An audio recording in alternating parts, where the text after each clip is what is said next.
Lors d'un récital, je rencontrai ma première petite amie. Ce ne fut pas dans les hautes herbes et il n'y eut pas de gendarme. Ce fut une relation un peu naïve et platonique qui ne dura pas longtemps. Sa famille ne voyait pas d'un bon œil l'arrivée de ce martien chanteur.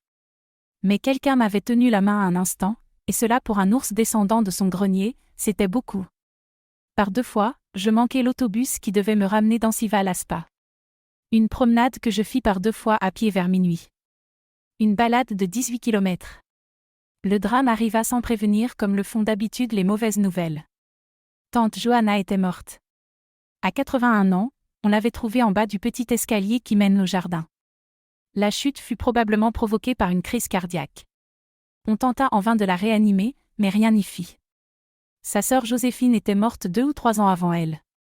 Et maintenant c'était son tour. Je n'ai pas pu lui dire au revoir ou merci. On me demanda de venir voir la morte pour une sorte d'ultime adieu. Comment peut-on dire au revoir à une morte ? On me demanda quel souvenir je désirais emporter d'elle. Je désignai instinctivement la vieille pendule en bois où j'avais vu passer la plupart des heures heureuses de ma jeune existence.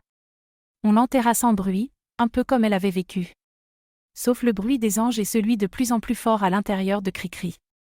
Le seul cimetière qu'il m'arrive de visiter est celui de Penn, là où sont enterrées Joséphine et Johanna. C'est un des plus beaux que je connaisse. Je ne visite pas d'autres cimetières ou d'autres morts, même pas celui de Maria qui n'est d'ailleurs pas encore morte. Mon enfance penoise, d'ailleurs mon enfance tout court, s'arrêtait là. Les dernières amarres étaient coupées. Le jardin de la Hufangas a bien changé. Plus rien ou presque n'est encore comme avant. Mais quand il m'arrive d'aller le revoir, je mets mes lunettes bleues d'enfant, et dans mon cœur tout est comme autrefois. J'ai l'impression qu'il m'a fallu 40 ans pour revenir au point de départ. Comme tout le monde sans doute, sauf que moi, j'ai les lunettes bleues. Sans m'en rendre compte, j'étais devenue adulte tout d'un coup. J'annonçai à Maria et Alphonse que je partirais après le prochain festival de la chanson. À mon grand étonnement, il n'y eut aucune opposition. Cela n'aurait servi à rien. Maria mit une seule condition à mon départ. Elle voulait me faire émanciper. Cela lui éviterait toute responsabilité et d'éventuels frais au cas où j'aurais des problèmes. Ce fut apparemment son seul souci. Par décision du tribunal de Verviers, je fus déclarée adulte et responsable de mes actes. J'étais donc adulte 2 fois. Le fameux festival terminé, je fis mes bagages. Une guitare, 1000 francs et un peu de trouille. J'avais 16 ans. Maria, pensait-elle que je serais de retour au bout de quelques semaines ? Je ne revins jamais, si ce n'était pour de courtes visites. Un énorme tram jaune passa devant moi et m'impressionna beaucoup. Je n'avais jamais vu un tram auparavant. J'étais à Bruxelles. Pendant le festival de la chanson qui précédait mon départ, j'avais fait la connaissance d'un des participants au concours. C'était un homme dans la quarantaine, le visage marqué, qui s'accompagnait de la guitare pour chanter. Il s'appelait Pierre. Il a, sans le savoir, joué un rôle décisif dans ma décision de partir. Je pourrais, m'avait-il dit en arrivant dans la capitale, m'installer chez lui pour quelque temps. Ne connaissant évidemment personne à Bruxelles, cela m'avait un peu rassuré. Je me rendis à l'adresse indiquée et à ma grande surprise, je trouvai là, en plus de Pierre, une femme et 6 enfants. L'endroit n'était pas bien grand. J'ai vite compris que l'invitation avait été plus formelle que réelle. Je ne pus rester que 2 ou 3 jours chez Pierre, le temps de me montrer comment ne pas mourir de faim, et pour ce faire, le suivre pendant quelques jours dans son travail. Ce travail n'avait pas changé depuis 18 ans. Il consistait à faire la manche dans les quartiers du centre de Bruxelles. J'allais de surprise en étonnement. On poussait la porte d'un restaurant, entre autres dans la rue des Bouchers ou dans le quartier du marché aux poissons, on vérifiait l'humeur du patron et on chantait 2 ou 3 chansons, connues ou moins connues. Pierre faisait cela depuis 18 ans. Il n'était jamais arrivé plus loin. Je crois que, sans le montrer, tout le monde avait un peu pitié de lui ou plutôt de sa grande famille. Parfois, quelqu'un écoutait, mais c'était plutôt rare, les gens n'étant pas venus pour cela. Aujourd'hui, il m'arrive quelquefois de me retrouver dans la situation inverse. Et je peux les comprendre. Ceux qui faisaient la manche à cette époque étaient toujours plus ou moins les mêmes. C'était une clique où tout le monde admettait l'autre de mauvaise grâce, faute de pouvoir faire autrement.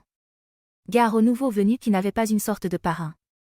Ils étaient considérés comme des voleurs indésirables. Le marché et ses possibilités étaient à ce point restreints que les occupants du lieu, si je puis dire, défendaient leur gagne-pain avec acharnement. Les yeux au beurre noir et des guitares fracassées n'étaient pas chose rare. Parfois, il y avait même des coups de couteau. Heureusement, j'avais été introduit par Pierre qui était l'ancien du métier. Au bout de quelque temps, les bancs publics, la nuit, ne me supportèrent plus. Je me mis en quête d'un logement. Avec ma mine de jeune clochard et ma guitare sous le bras, je me heurtais aux refus successifs des propriétaires loueurs auxquels je proposais de louer une chambre. Je n'étais pas un locataire acceptable. Attablé devant un café chaud au café Saint-Nicolas, fatigué et déçu, je racontais mes mésaventures de locataire à la patronne de l'établissement. C'était une femme blonde, la quarantaine et originaire du Midi. Son mari, une espèce d'Hercule flamand, s'occupait des cuisines. Touchés par mon histoire et mon jeune âge, ils me dirent qu'ils avaient des chambres à louer au mois. La plus petite, située au 3e étage sous les toits, ressemblait, vue de l'extérieur du bâtiment, à un pigeonnier. Je décidai sur le champ que je serais le pigeon. Cela me coûterait 1000 francs par mois, enfin, on verrait bien. J'étais passé d'un pigeonnier à Spa pour m'installer dans un pigeonnier à Bruxelles. Ce fut ma première, vraie, adresse, numéro 13, rue au Beurre, tout près de la Grand Place. Finalement un endroit charmant, surtout lorsqu'on n'a rien d'autre. Pour accéder à mon pigeonnier, il fallait traverser le café-restaurant. Il n'y avait qu'une entrée. J'avais vite remarqué sur le comptoir les paquets de gaufres qu'on n'enlevait pas pour la nuit. La tentation fut souvent trop forte, quand je rentrais tard, le ventre vide. La patronne dut bien remarquer quelque chose, mais elle ne dit jamais rien. On montait ensuite par un escalier assez étroit et à chaque palier s'ouvraient 2 chambres, pratiquement toujours louées. Cela faisait donc 4 chambres et un pigeonnier. Celles du 1er et du 2e étage étaient équipées d'un lavabo et coûtaient un peu plus cher. Au 3e, il n'y avait pas d'eau courante. Il fallait descendre une volée d'escalier et dans l'angle du mur se trouvait ma salle de bain, un minuscule lavabo en fonte avec un robinet d'où sortait parfois de l'eau. Je me lavais de temps en temps quand il ne faisait pas trop froid. L'éclairage était réglé par une minuterie.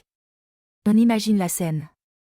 3 minutes de lumière, une lampe de 25 watts, et puis l'obscurité où je me retrouvais, une serviette dans une main, le savon dans l'autre. La chambre mesurait environ 3 mètres sur 4. Le mobilier se composait d'un lit, enfin, je dirais plutôt une couche, une chaise, une vieille armoire, une ampoule de 25 watts que je trafiquais régulièrement contre une de 100 watts. Un décor à la Simenon. Mais que fallait-il de plus? C'était tellement mieux que les bancs publics dans les parcs. De plus, c'était chez moi, et cela a toujours été une notion très importante à mes yeux.